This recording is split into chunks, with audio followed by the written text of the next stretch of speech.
రైతు సోదరికి నమస్కారం అండి. మేము ఇప్పుడు మిలినా సీడ్ వారి గంగా 105 కల్లాల్లో ఉన్నాను. అది ఏ రకంగా పండించారో రైతుతోటి మాట్లాడి తెలుసుకున్నాం. నమస్కారం సార్. నమస్తే. మీ పేరేమండి? నా పేరు త్యాగరాజు. ఏ ఊరు సార్ మీది? మేము ఆంధ్ర ప్రకాశం జిల్లా నాగులపల్లిపాడు మండలం నుంచి వచ్చాము. మీరు ఇక్కడ కర్ణాటకలో ఎక్కడ వేశారు? మేము గత 15 సంవత్సరాల నుంచి రాయచూరు జిల్లా మసరగల గ్రామం దేవదుర్గ తాలూకాలో నెంబర్ 5 రకాలు వేస్తున్నాము. నారు జర్మినేషన్ ఎట్లా వచ్చింది? నర్సరీ జర్మినేషన్ కూడా బాగా మంచి, ఇది ముడత లేకుండా ఇట్లు బొబ్బర ఏమి లేకుండా మంచి క్వాలిటీగా వచ్చింది. ఎప్పుడు నాటారు చేనులో? మేము 8వ నెల లాస్ట్ లో నాటాం. నాటేది ఎట్లా వచ్చింది? ఇప్పుడు ఈ ప్రస్తుతానికి 20 క్వింటాలు కోసాము, ఇంకా 5 క్వింటాలు వస్తాయి. వచ్చినా కూడా దీని కూడా ఇబ్బంది ఏం లేదు. మంచి పట్టి కానీ కలర్ కానీ మంచి సైజు, కొయ్యటానికి కోత కూలి కానీ తక్కువ ఉంది. వేరే నంబర్ 5 వేస్తారు కాదు, దానికి దీనికి తేడా లేదు. తేడా ఏముంటది? దానికి దీనికి కోత పట్టి ఎక్కువ ఉంది, ఇది కలర్ ఉంది, దిగుబడి ఉంది. ఇబ్బందులు బాగా పట్టి కూడా బాగా వెడల్పుగా లావుగా మంచిగా ఉంది. అదైతే చిన్న చిన్న కాయలు వస్తున్నాయి. ఇది మిలినా సీడ్స్ వారిది గంగా 105 ఎన్ని ఎకరా వేసారు సార్? నేను 5 ఎకరాలు వేసాను దీన్ని. వేరే కంపెనీది ఒక 5 ఎకరాలు వేసాను. దానికి దీనికి 3 క్వింటాలు 4 క్వింటాలు తేడా వచ్చింది. కానీ దీని సైజు అది రాలా, సన్నకాయ వచ్చింది. అది ముడత వచ్చింది, ఇది ముడత రాలేదు. సాపు గీపు బాగా నీట్ గా వచ్చినాయి. ఈ కాయలు వెడల్పు బాగా నునుపు వచ్చింది. కాయ మంచి క్వాలిటీ ఉంది. కలర్ కూడా చెడలేదు. ఇప్పుడు 15 రోజులు అవుతుంది మండి పోసి, ఏ చెడలేదు మండి. మీరు నెక్స్ట్ ఇది ఎన్ని ఎకరా చేసుకోవచ్చు? మీరు ఇది నెక్స్ట్ 10-15 ఎకరాలు వేద్దాం అనుకుంటున్నాను. ఇప్పుడు ఇది వీడియో చూస్తున్నారు మన రైతులు, వాళ్ళకి ఏమని చెప్తున్నారు మీరు? ఎవరైనా సరే ఇది వేసుకోవచ్చు. మంచి క్వాలిటీ ఉంది, కాయ సైజు ఉంది, దిగుబడి ఉంది, బొబ్బర లేదు, ముట్టు లేదు. దీని గురించి ఇబ్బంది లేదు. అందరూ ప్రతి ఒక్కరు వేసుకోవాలి. ఇది వేసుకుంటేనే రైతు కొంచెం ముందుకు పోగలడు. ఎకరానికి ఇప్పుడు 20 క్వింటాలు కోసాను. 20 క్వింటాలు కోసారు. ఇంకొక 5 క్వింటాలు వస్తాయి. ఇంకా 5 క్వింటాలు వస్తాయి.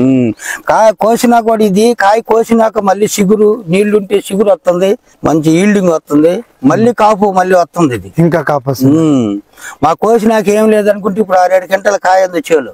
ఇంకా 6-7 క్వింటాలు చేలో కాయ ఉందా? అది వేరే కంపెనీ కల్లా? అది వేరే కంపెనీ.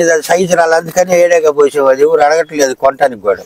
ఇప్పుడు పోయిన సంవత్సరం వేసారు కాదు, దానికి దీనికి రేట్లు ఎట్లా సెలెక్ట్ చేసుకున్నారు? ప్రతి వాళ్ళు ఇదే అడుగుతున్నారు, అది అడగట్లా. దానికి దీనికి ఎంత రేట్లు తేడా? ఎంత? దానికి దీనికి ఒక 2 ఏళ్ళు తేడా ఉంది. 2 ఏళ్ళు తేడా ఉంది క్వింటాల్కి. ఈ సంవత్సరం వచ్చి చూసారా?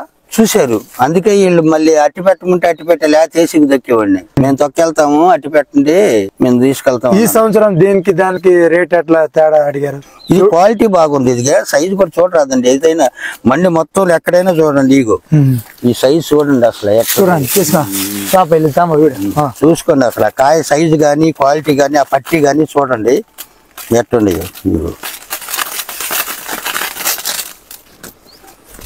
పట్టి గానీ క్వాలిటీ గానీ చూడండి. అసలు ఈ కలర్ 15 రోజులు అవుతుంది మండి పోసి. మీరు ప్యాకేజ్ చేసింది ప్యాకెట్ ఇదే అండి? ఇదే ప్యాకెట్ వేసామండి. ఇదే ప్యాకెట్ సార్? ఇదే ప్యాకెట్ వేసాం. అది నెట్ లో విత్తనాలు మేమే సొంతంగా తీసుకొచ్చుకొని నెట్ లో పోసి నాటించాం. ఇప్పుడు మన వేరే రైతులకి ఏమని చెప్తున్నాం? ఏ రైతులకైనా సరే ఇది వేసుకునే విత్తనం వేసుకోవచ్చు. ఇది వేసుకుంటే కొంత మనవారైనా ఇబ్బంది లేకుండా ముందుకెళ్తాం. అది దాని క్వాలిటీకి దీని క్వాలిటీకి చాలా 50% తేడా ఉంది. ఇది మెత్త బాగా క్వాలిటీ బాగుంది. ఇది బద్ద గిద్ద అన్ని కాయ గానీ సైజ్ గానీ కలర్ బాగుంది. ప్రతి ఒక్కరు రైతులు వేసుకోదల విత్తనాలు అంటున్నారు. ఇబ్బంది లేని విత్తనం వేసుకోవచ్చు. దీని గుండా మనకి చెడ్డ లేదు, మంచిగా జరుగుతుంది కానీ చెడ్డ రాదు. ఇది రోడ్ సైడ్ ఉంది పొలం. ఎవరైనా వేరే మన ఆంధ్ర రైతులు వచ్చి చూస్తున్నారు? చూస్తున్నారుగా. అదిగా దాంట్లో ఇక్కడే ఉంది చేను, చూస్తానే ఉండారు ఎవరు ఇచ్చి కూడా. అసలు ఫస్ట్ లో ఏమి లేనట్టు ఉంది. ఒక్కసారి ఒకే కాపు కాసింది. హైట్ ఎట్లా? హైట్ ఎంత ఎత్తున ఉంది?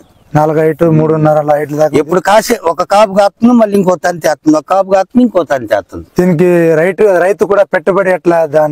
దీనికి కొంచెం నల్లి తక్కువ, కొంచెం ఖర్చు కూడా దాని అంత ఖర్చు లేదు. తక్కువ ఎరువులు గానీ దీంట్లో దానికి దీనికి ఈ తేడా ఉంది. బొబ్బర్ లేదు ముందు అసలు మెయిన్. మన రైతులు అందరూ బొబ్బర్ లేని విత్తనాలు వేసుకుంటే కొంచెం దిగుబడి కూడా ఎక్కువ వస్తుంది. అవునవునవును. మీరు హ్యాపీ ఉన్నారా? హ్యాపీగా ఉంటేనే అది చూపిస్తుంది. ఇది లేకపోతే నేను సంతోషంగా ఉంటేనేగా. మేము మిలినా ఎంప్లాయ్ బాబు, రాయచూరు. నమస్కారం.